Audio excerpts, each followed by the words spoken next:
ప్రభునందు ప్రియమైన దేవుని బిడ్డలారా, ఈ ఉదయకాల సమయంలో దేవుని అనుదిన వాగ్దాన ఈ పరిచర్య ద్వారా మరి ఒకసారి మిమ్మల్ని కలుసుకోవడానికి దేవుడు నాకు అనుగ్రహించిన ఈ గొప్ప ఈ భాగ్యాన్ని బట్టి మొదటిగా దేవాది దేవునికి ఎంతగానో కృతజ్ఞతాస్తుతులు చెల్లించున్నాను. మరి ముఖ్యంగా ఈ అనుదిన వాగ్దాన ఈ పరిచర్యను వీక్షిస్తున్న ఆత్మీయులకు మీ అందరికీ ప్రభువైన యేసుక్రీస్తు నామములో శుభాభివందనాలు తెలియజేస్తున్నానండి. దేవునికి స్తోత్రం. హల్లెలూయా, హల్లెలూయా. ప్రియమైన దేవుని బిడ్డలారా, ఈ ఉదయకాల సమయంలో దేవుడు మీకు ఇచ్చిన వాగ్దాన వాక్య భాగము ఇర్మియా గ్రంథము 31వ అధ్యాయము 9వ వచనమైనది. ఆ వాగ్దాన వాక్య భాగాన్ని మీ కొరకు నేను చదువుచున్నాను. ప్రార్థనాపూర్వకంగా ఆలకించవలసిందిగా ప్రభువైన యేసుక్రీస్తు నామములో అందరినీ కోరుచున్నాను. ఇర్మియా గ్రంథము 31వ అధ్యాయము 9వ వచనంలో ఈ విధంగా రాయబడి ఉన్నది. వారు ఏడ్చుచూ వచ్చెదరు, వారు నన్ను ప్రార్థించుచుండగా నేను వారిని నడిపించెదను. దేవునికి స్తోత్రం. హల్లెలూయా, హల్లెలూయా. ఈ వాక్య భాగంలోని ప్రియమైన దేవుని బిడ్డలారా, వారు నన్ను ప్రార్థించుచుండగా నేను వారిని నడిపించెదను అనే వాగ్దానాన్ని దినాన్ని మనం ధ్యానం చేసుకుని వచ్చినాం. ఈ వాగ్దానాన్ని దేవుడు ఆనాడు ఇర్మియా ప్రవక్త ద్వారా తన ప్రజలైన ఇశ్రాయేలు వారికి, యూదా వారికి ఇస్తున్న వాగ్దానముగా ఈ ఇర్మియా గ్రంథం 31వ అధ్యాయం చదువుట ద్వారా మనకు అర్థమవుతుందండి.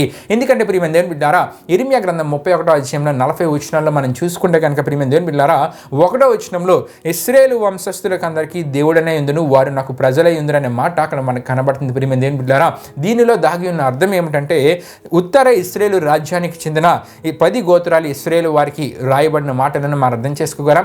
అంతేకాకుండా 31వ అధ్యాయం 23వ వచనము 31వ వచనం 33వ వచనం చదువుట ద్వారా మనకి ఏ విషయాలు తెలియజేయబడతాయి అంటే ఇశ్రాయేలు వారితోనూ యూదా వారితోననే మాటలు అక్కడ మనకు కనబడితే ప్రియమైన దేవుని బిడ్డలారా, అంటే దక్షిణ ఇశ్రాయేలు రాజ్యానికి చెందిన యూదా గోత్రాలైన 2 గోత్రాలు అంటే మొత్తం ఇశ్రాయేలు వారికి, యూదా వారికి అని ఈ వాక్య భాగంలో రాయబడిన ఈ అధ్యాయంలో రాయబడిన ఈ వచనాల ద్వారా ఈ వాగ్దానము దేవుడు ఇశ్రాయేలు వారికి, యూదా వారికి ఇచ్చారనే విషయాన్ని మనం తెలుసుకోగలమండి. దేవునికి స్తోత్రం. హల్లెలూయా, హల్లెలూయా. ఈ వాగ్దానం ఇర్మియా ప్రవక్త ద్వారా దేవుడు తన ప్రజలైన ఇశ్రాయేలు వారికి, యూదా వారికి ఇచ్చిన వాగ్దానం. అయితే ఈ వాగ్దానంలో దాగి ఉన్న ఆత్మీయ అర్థాన్ని మనం ధ్యానం చేసుకునే ముందుగా ఇర్మియా గ్రంథం 31వ అధ్యాయం మనకి ఏ విషయాన్ని తెలియజేస్తుందో క్లుప్తంగా ఈ సందర్భంలో మీకు తెలియజేయాలని ఆశపడుచున్నాను. ఇర్మియా గ్రంథం 31వ అధ్యాయం మనకి ఏ విషయాన్ని తెలియజేస్తుందంటే రెండు సామ్రాజ్యాల్లో ఉన్న ఇశ్రాయేలు వారికి, అంతేకాకుండా యూదా వారి గురించి ఇక్కడ మనకు కనబడుతుంది. దేవుడు ఏమని వాగ్దానం ఇస్తూ ఉన్నారంటే ఏ విషయాలు ఇర్మియా గ్రంథం 31వ అధ్యాయం ద్వారా మనకు తెలియజేయబడుతుందంటే ఒక ప్రత్యేకమైన రీతిలో వాగ్దాన దేశాన్ని తిరిగి పొందడం గురించి ఇర్మియా గ్రంథం 31వ అధ్యాయంలో మనకు కనబడుతుందండి. ఒక ప్రత్యేకమైన రీతిలో వాగ్దాన దేశాన్ని తిరిగి వీరు పొందుకోబోతున్నారు ప్రియమైన దేవుని బిడ్డలారా. అంతేకాకుండా దేవుని ప్రజలైన ఇశ్రాయేలు వారు, యూదా వారు దేవుని ఆశీర్వాదాల క్రిందకి రాబోతున్నారు. మరలా ఈ విషయాల్ని ప్రియమైన దేవుని బిడ్డలారా దేవుడు ఇర్మియా ప్రవక్త ద్వారా ఇశ్రాయేలు వారికి, యూదా వారికి తెలియజేస్తున్న సందర్భమే ఇర్మియా గ్రంథం 31వ అధ్యాయం. దేవునికి స్తోత్రం. హల్లెలూయా, హల్లెలూయా. అంటే తిరిగి వారు వాగ్దాన దేశాన్ని వారు పొందుకోబోతున్నారు. అంతేకాకుండా దేవుని ఆశీర్వాదాల క్రిందకి ఇశ్రాయేలు వారు, యూదా వారు రాబోతున్నారు. ఈ విషయాన్ని దేవుడు తెలియజేస్తూ ఉన్నారు ప్రియమైన దేవుని బిడ్డలారా ఇర్మియా ప్రవక్త ద్వారా. నిజమే, ఇక్కడ ఒక ఆత్మీయ విషయాన్ని మీకు తెలియజేయాలని ఆశపడుచున్నాను. దేవుడు ఏదైనా తిరిగి ఇవ్వగల దేవుడు. ఆనాడు వాగ్దాన దేశాన్ని మరలా వీరికి దయచేసిన దేవుడు మన జీవితాల్లో కూడా మనం పోగొట్టుకున్న కొన్ని వాటిని మరలా తిరిగి దయచేయగల దేవుడు. నిన్ను ఆరాధిస్తున్న దేవుడే అన్నారు. నిజమే, దేవుని వాక్యాల్లో కొన్ని సందర్భాలను మీకు జ్ఞాపకం చేయాలని ఆశపడుచున్నాను. పాలదాయకుల అధిపతి మనకు కనబడుతూ ఉంటారు ప్రియమైన దేవుని బిడ్డలారా. పాలదాయకుల అధిపతి తన ఉద్యోగాన్ని తను కోల్పోయారు. అయితే ప్రియమైన దేవుని బిడ్డలారా మరలా తన ఉద్యోగాన్ని పొందుకున్నాడనే విషయము ఆదికాండము 40వ అధ్యాయం చదివితే కనుక ఈ సందర్భం మనకు కనబడుతుంది. అంటే కోల్పోయిన ఉద్యోగాన్ని పాలదాయకుల అధిపతి మరలా పొందుకున్నారు. నిజమే, ఈ దినాల్లో చాలా మంది కొన్ని పరిస్థితుల నడుమ, కొన్ని తప్పిదాల వలన, లేకపోతే కొన్ని పరిస్థితుల నడుమ వారి యొక్క ఉద్యోగాల్ని వారు కోల్పోతూ ఉంటారు. అయితే నేను ఆరాధిస్తున్న నిజ దేవుడి దగ్గరికి నువ్వు రాగలిగితే నీవు కోల్పోయిన ఉద్యోగాన్ని మరలా నీకు దయచేసి అందులో ఉన్నత స్థాయికి తీసుకెళ్ళగల దేవుడు నేను ఆరాధిస్తున్న దేవుడే అన్నారు. దేవునికి స్తోత్రం. హల్లెలూయా, హల్లెలూయా. దేవుడు ఏదైనా తిరిగి ఇవ్వగల దేవుడండి. ఆనాడు ఇశ్రాయేలు వారికి, యూదా వారికి ప్రియమైన దేవుని బిడ్డలారా వాగ్దాన దేశాన్ని తిరిగి ఇచ్చిన దేవుడు ఈ దినాన్ని కోల్పోయిన ఉద్యోగాన్ని మరలా తిరిగి దయచేయగల దేవుడు. అత్యున్నత స్థాయికి, ఉన్నతమైన స్థాయికి ఆ ఉద్యోగాలు ఇచ్చే మనల్ని నడిపించి అభివృద్ధిని దయచేసే దేవుడు, నేను ఆరాధిస్తున్న దేవుడే అన్నారు. అంతేకాకుండా ప్రియమైన దేవుని బిడ్డలారా యాకోబు కుమారుని కోల్పోయాడు, కానీ ప్రియమైన దేవుని బిడ్డలారా దేవుడు అద్భుత కార్యం అక్కడ మనం చూస్తుంటాం. యోసేపును కోల్పోయాడు. యోసేపు మరణించాడని యాకోబు అనుకున్నాడు, కానీ మరలా తండ్రిని కుమారుని దేవుడు కలిపాడు. ప్రియమైన దేవుని బిడ్డలారా చాలామంది కుటుంబాల్లో కొంతమంది దూరం అయిపోతూ ఉంటారు, కొంతమంది తెలియక దూరం అయిపోతూ ఉంటారు, అనుకోని రీతిలో కొంతమంది దూరం అయిపోతూ ఉంటారు. వారిని మరలా కలిపే దేవుడు. కొన్ని కుటుంబాల మధ్య మనం చూసుకుంటాం ప్రియమైన దేవుని బిడ్డలారా, కొన్ని సందర్భాలు వారి కుటుంబాల్లో ఎటువంటి పరిస్థితులు కలిగజేస్తాయంటే అల్లరి పరిస్థితులను, గొడవలు కలుగు చేస్తూ ఉంటాయి. కానీ దేవుడే శ్రద్ధ తీసుకుని వారిని మరలా కలిపే దేవుడు, వారి మధ్య సమాధానాన్ని కలుగు చేసే దేవుడు. దేవునికి స్తోత్రం. హల్లెలూయా, హల్లెలూయా. దేవుడు ఏదైనా తిరిగి ఇవ్వగల దేవుడు అండి. నేను ఆరాధిస్తున్న దేవుడు. అంతేకాకుండా ప్రియమైన దేవుని బిడ్డలారా, లోతు యొక్క ఆస్తిని దోపిడీదారులు దోచుకున్నారు. లోతు ఆస్తిని దోపిడీదారులు దోచుకున్నప్పుడు దేవుడు అబ్రామును అక్కడ ఏర్పరచుకొని మరలా లోతు ఆస్తిని, స్త్రీలను, ప్రజలను మరలా అక్కడి నుండి విడిపించి తీసుకుని వచ్చినట్లు దేవుని వాక్యంలో ఆదికాండం 14వ అధ్యాయంలో మనం చూస్తుంటాం. నిజమే, దినాల్లో కొంతమంది సంపాదించుకున్న దాన్ని కొంతమంది దోచుకుంటూ ఉంటారు.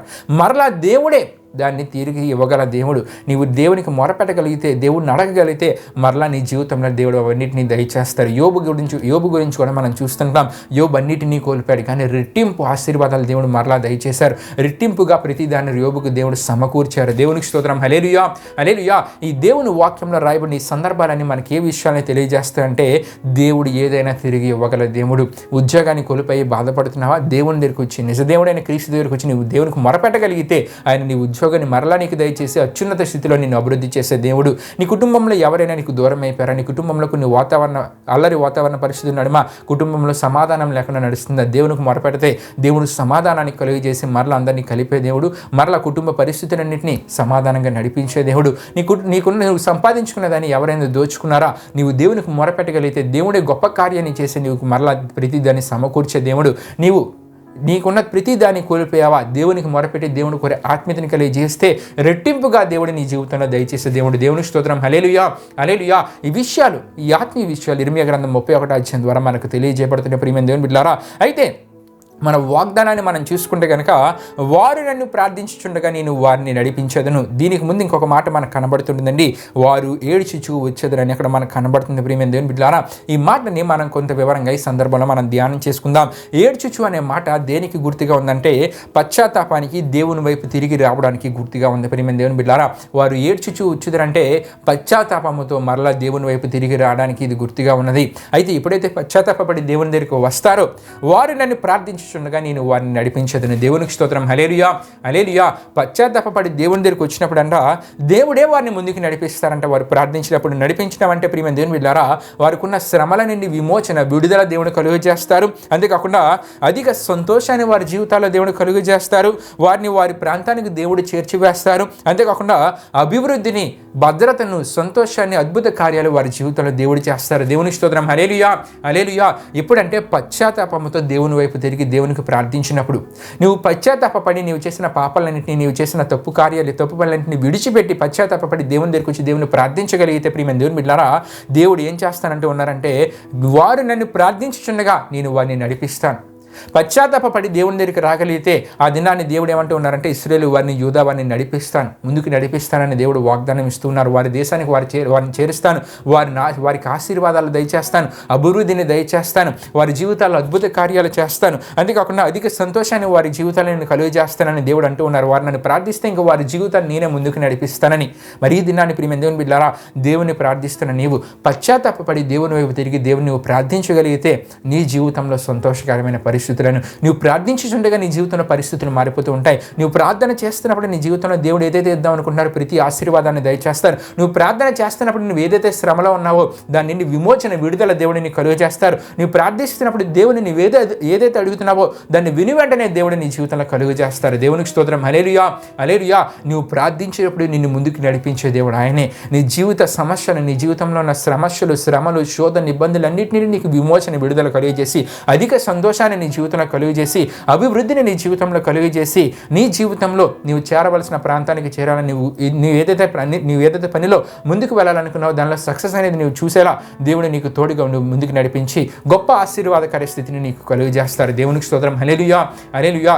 ఇప్పుడంటే పశ్చాత్తాపడి దేవుని వైపు తిరిగినప్పుడు పశ్చాత్తాపపడి దేవుని వైపు తిరిగితే ఈ వాగ్దాన ఆశీర్వాదాన్ని మన జీవితంలో మనం పొందుకోగలం. కాబట్టి ప్రియమైన దేవుని బిడ్డలారా, చేసిన పాపాలన్నింటినీ విడిచిపెట్టి ఒక నూతన జీవితాన్ని మనం పొందుకోవాలంటే దేవుని సన్నిధికి వెళ్ళి దేవునికి మొరపెడదాం, పశ్చాత్తాపపడి దేవుని అడుగుదాం, క్షమాపణ కోరుదాం, దేవుని వైపు తిరుగుదాం. అప్పుడు ఈ వాగ్దానంలో రాయబడి ఉన్న ఆశీర్వాదాన్ని ప్రార్థించుచుండగా దేవుడే మిమ్మల్ని ముందుకు నడిపించే ఆ గొప్ప ఆశీర్వాదాన్ని మీ జీవితంలో మీరు పొందుకోగలరు. దేవుడి పరిశుద్ధ వాగ్దానాన్ని మన ఎన్నికల్లో దీవించును గాక. ఆమేన్. ప్రియమైన దేవుని బిడ్డలారా, ఈ వాగ్దాన కార్యక్రమాన్ని ముగింపు మనం ఊహించుకుందాం. అందరూ కళ్ళు మూసుకొని దళ్ళ ఉంచుకొని ప్రార్థనలో నాతో పాటు ఏకీవించవలసిందిగా ప్రభువైన యేసుక్రీస్తు నామములో అందరినీ కోరుచున్నాను. ప్రార్థన చేసుకుందాం.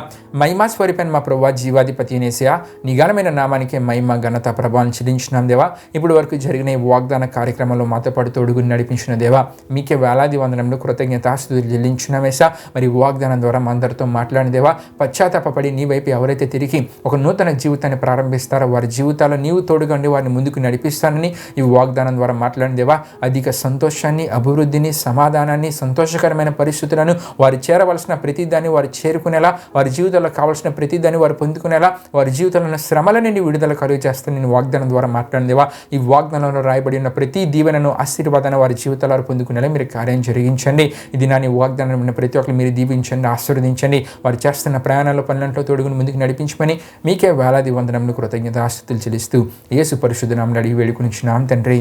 ఆమేన్. యేసు రక్తమే జయం, ప్రవేశ రక్తమే జయం, ప్రవేశ రక్తం సంపూర్ణమైన విజయం. అపవాది క్రియలకు అనంత నాశనం కలుగును గాక. ఆమేన్.